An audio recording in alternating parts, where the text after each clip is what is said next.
शिव जी ने की माँ पार्वती की सेवा। ओम नमः शिवाय, ओम नमः शिवाय। हे भोलेनाथ, सदा आप अपनी कृपा बनाए रखना। सुहानी सुबह सुबह शिव मंदिर से पूजा करके घर लौटती है तो उसकी सौतेली माँ गुस्से में उसका कब से इंतजार कर रही थी। आने दो उसे, छोड़ूंगी नहीं, घर का सारा काम ऐसे ही पड़ा है। घर आते ही सुहानी की सौतेली माँ सुधा बोलती है, अरे कहाँ मर गई थी तू सुबह सुबह? माँ मैं मंदिर गई थी। मंदिर जाना तो बस बहाना है, असल में तो तुझे घर के काम से बचना होता है। इतना काम पड़ा है, उसे कौन करेगा, तेरा बाप? माँ मैं अभी सारा काम कर देती हूँ। जा जल्दी नाश्ता बना दे। सुहानी जल्दी से रसोई में जाती है और नाश्ता बनाने लगती है। सुहानी की सौतेली माँ सुधा उसे जरा भी प्यार नहीं करती और उसके साथ बहुत ही बुरा व्यवहार करती थी। थोड़ी देर बाद सभी लोग नाश्ता करते हैं, तभी सुधा की खुद की बेटी प्रियंका बोलती है, मूली के पराठे क्यों बनाए नालायक? पराठे के नाम पर तुम मेरा फिगर खराब करना चाहती हो क्या? जब तुझे पता है कि प्रियंका जिम जाती है तो ये क्यों बनाया?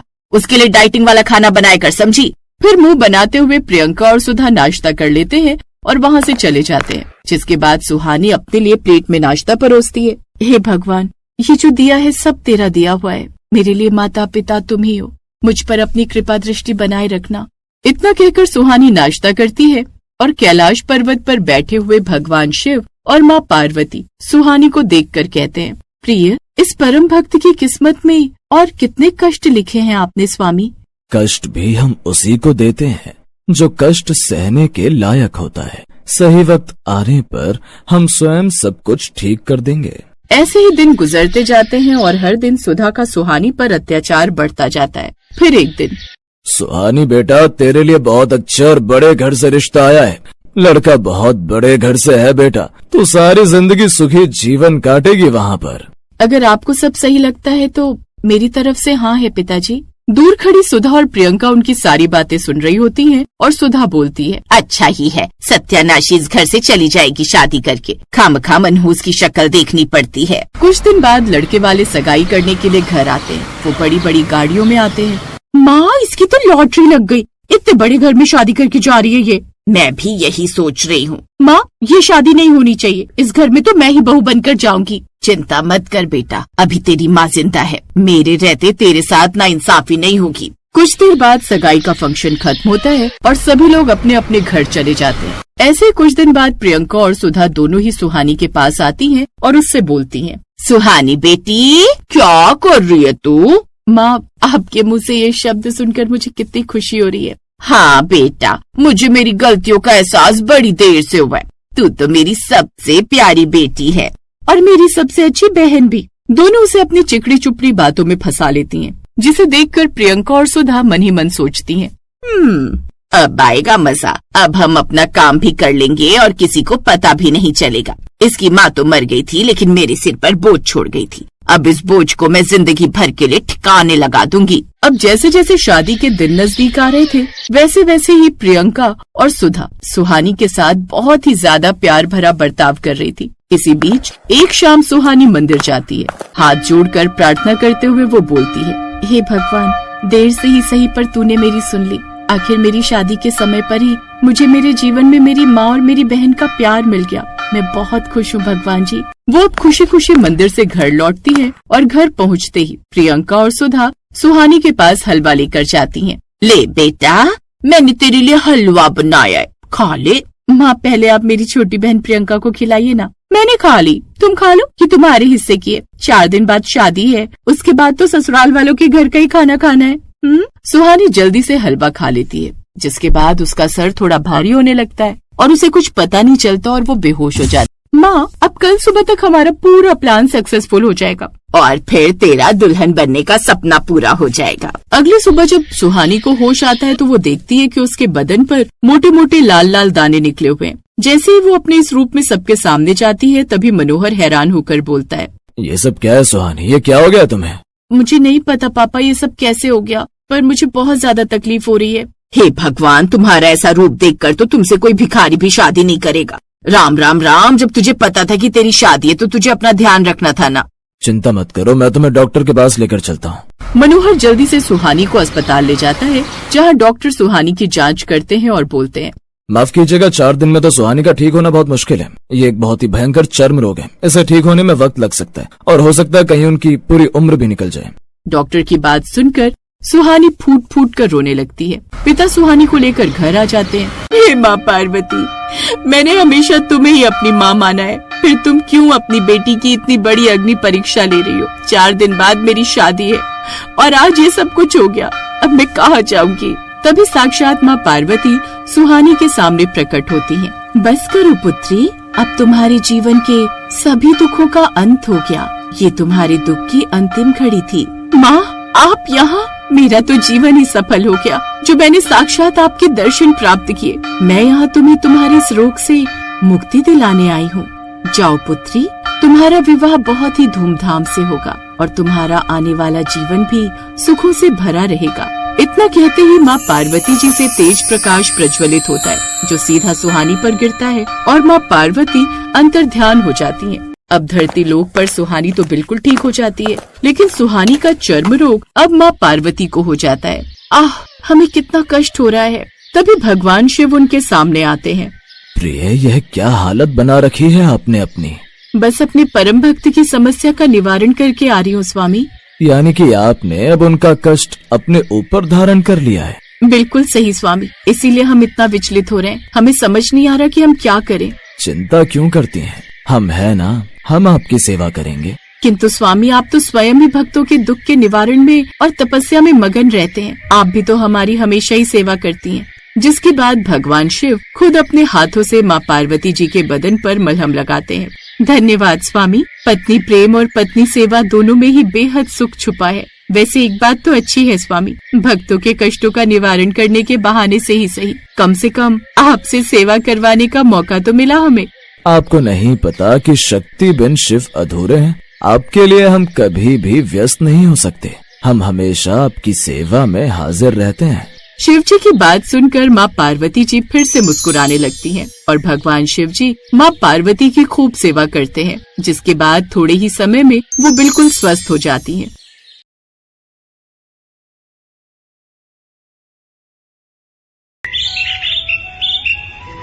माता पार्वती बहुत गुस्से में थीं और भगवान शिव के आने की प्रतीक्षा कर रही थीं। शाम को भगवान शिव लौटे तो उन्होंने माता पार्वती को गुस्से में देखा। क्या बात है देवी पार्वती, आप बहुत क्रोधित दिखाई दे रही हैं। क्रोध न करूं तो और क्या करूं स्वामी, आप तपस्या में और अपने अन्य कार्यों में इतने व्यस्त रहने लगे हैं कि आपने मेरी ओर तो ध्यान देना बिल्कुल ही बंद कर दिया है। जाइए, मैं आपसे बात नहीं करूंगी। अरे अरे देवी पार्वती, इतना क्रोध? क्या करूं, बहुत सारे कार्य थे जिन्हें करने में वक्त लग गया। पर स्वामी, आपने मुझसे विवाह किया है, आपको मुझे भी तो वक्त देना चाहिए, पर आप बिल्कुल भी समय नहीं देते हैं। आपको पता है ना, मैंने प्रातःकाल आपको क्या कहा था कि आप मुझे भ्रमण के लिए लेकर जाएंगे, पर आपने वो वादा पूरा नहीं किया। आज नहीं, पिछले कई दिनों से मैं आपको ये बात कह रही हूँ कि मुझे भ्रमण पर जाना है। अच्छा ठीक है, कल तो मुझे बहुत जरूरी कार्य खत्म करने, उसके पश्चात चलते हैं। अच्छा कुछ बनाया है? बहुत जोरों की भूख लग रही है। मुझे पता था बात घुमा फिराकर कल और परसों पर ही आ जाएगी। मैं तो बस चूल्हा चौका ही निपटाती रह जाऊंगी, आप मुझे कहीं घुमाने नहीं ले जाओगे, ये बात मैं अच्छे से जानती हूँ। अब मैं कुछ नहीं बना रही खाने पीने का, मैं मायके जा रही हूँ। अपने आप बनाओ और खाओ। जब आप मेरी परवाह नहीं करते तो मैं क्यों आपकी परवाह करूँ। गणेश और कार्तिकेय का भी भोजन बना देना, आखिर पता तो चले आपको मेरी कितनी कमी महसूस होती है। क्या तुम मायके जा रही हो? अरे पार्वती, ऐसा मत करो। तुम जानती हो तुम्हारे बिना मैं अधूरा हूँ। मैं ये सब चूल्हा चौका, घर गृहस्थी कैसे संभालूंगा? ये सब मेरे बस की बात नहीं है। अरे पार्वती सुनो तो, अच्छा हम चलेंगे घूमने, अब ऐसे रूठ कर मत जाओ।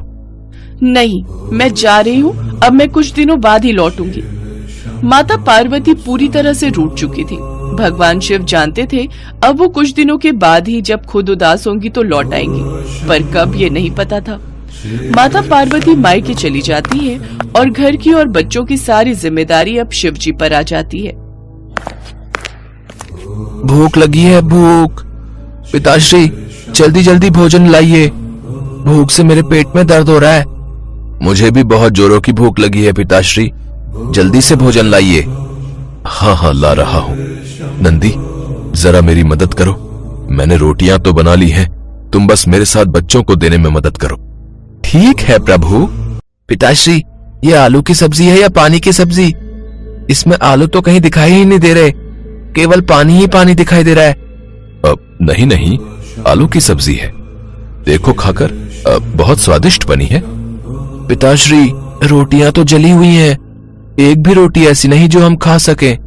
आपने सारी रोटियां जला दी। कार्तिकेय भैया, लगता है माताश्री की अनुपस्थिति में हमें तब तक ऐसा ही भोजन मिलेगा जब तक कि वो लौट नहीं आती। प्रभु, सब्जी में नमक ज्यादा हो गया है। नंदी, जो बना है चुपचाप खा लो, मैं वैसे ही बहुत परेशान हूं। ये सब काम सचमुच पार्वती इतनी आसानी से कैसे संभाल लेती है, मुझे अभी तक समझ नहीं आ रहा। मेरे लिए तो ये घर के काम करना असंभव है, ये एक गृहिणी ही कर सकती है। पार्वती की कमी बहुत महसूस हो रही है। कुछ देर बाद गणेश जी और कार्तिकेय खेलने के लिए चले जाते हैं। इधर शिव जी बहुत परेशान थे, उन्हें माता पार्वती की बहुत याद आ रही थी, इसलिए उनका कहीं भी मन नहीं लग रहा था। दैत्यों को जब ये बात पता चली कि शिव जी कैलाश पर्वत पर बिल्कुल अकेले हैं, तो फिर वो कैलाश पर आक्रमण करने के बारे में सोचने लगे। इस समय महादेव की शक्तियां क्षीण हैं, क्योंकि खबर मिली है कि पार्वती उनसे रूठकर मायके चली गई है। फिर तो हमारे पास अच्छा मौका है। शिवजी को बंदी बनाकर हम कैलाश के साथ साथ पूरी सृष्टि को जीत सकते हैं। चलो फिर हम कैलाश पर आक्रमण बोल देते हैं। इस समय वैसे भी पार्वती शिव से नाराज है, तो शिव की शक्तियां तो वैसे ही कमजोर हो गई होंगी। दैत्य भगवान शिव से युद्ध के लिए तैयार हो गए। उधर शिव जी बहुत परेशान थे। देवी पार्वती, तुम रूठकर मायके चली गई हो। तुम्हारे बिना कैलाश बिल्कुल सूना हो गया है। तुम्हारे बिना सब कुछ अधूरा है। मैं भी तुम्हारे बिना बहुत अधूरा हूं। लौट आओ पार्वती। गणेश और कार्तिकेय भी तुम्हें बहुत याद कर रहे हैं और मुझे भी तुम्हारी बहुत याद आ रही है। गणेश और कार्तिकेय हनुमान के घर से खेल कर आएंगे तो उन्हें भूख लगेगी। उनके लिए कुछ खाने का बना लेता हूँ। शिव जी बच्चों के लिए भोजन बनाने लगे। दैत्य सब कुछ देख रहे थे। मौका अच्छा है, चलो कैलाश पर आक्रमण कर दो और शिव को बंदी बना लो। आक्रमण! तभी माता पार्वती आ जाती है। स्वामी, कहाँ हो? ये देखो, मैं कुछ दिनों के लिए मायके क्या चली गई, आपने घर पर ध्यान देना बिल्कुल छोड़ दिया। क्या करूं पार्वती, तुम्हारे बिना मैं अधूरा हूं। तुम चली जाती हो तो मेरी शक्तियां भी क्षीण हो जाती हैं, इसलिए मुझसे कभी भी रूठ कर मत जाना। स्वामी, अब मैं रूठ कर कभी भी मायके नहीं जाऊंगी। मुझे पता है ये दैत्य इसी प्रतीक्षा में रहते हैं कि कब शिव और शक्ति अलग हो और ये कैलाश पर हमला करें। इनका कोई भरोसा नहीं, मेरे पीछे से ये मेरा इतना सुंदर घर तोड़ फोड़ देंगे। स्वामी चलिए, आज हम इन्हें सबक सिखाई देते हैं। भागो भागो, नहीं तो ये हम सबको मार देंगे। भगवान शिव और माता पार्वती को एक साथ देखकर दैत्य घबरा गए और वापस दैत्य लोग भाग गए। माता पार्वती जोर से हंसी। उन्हें हंसता देखकर भगवान शिव भी हंसने लगे। नंदी सहित समस्त शिवगण भी माता पार्वती को वापस लौटा देखकर बहुत खुश थे। गणेश जी और कार्तिकेय जी भी लौट आए थे। माता पार्वती को देखकर वे भी बहुत खुश हुए। एक बार फिर से पूरा कैलाश खुशियों से झूमने लगा।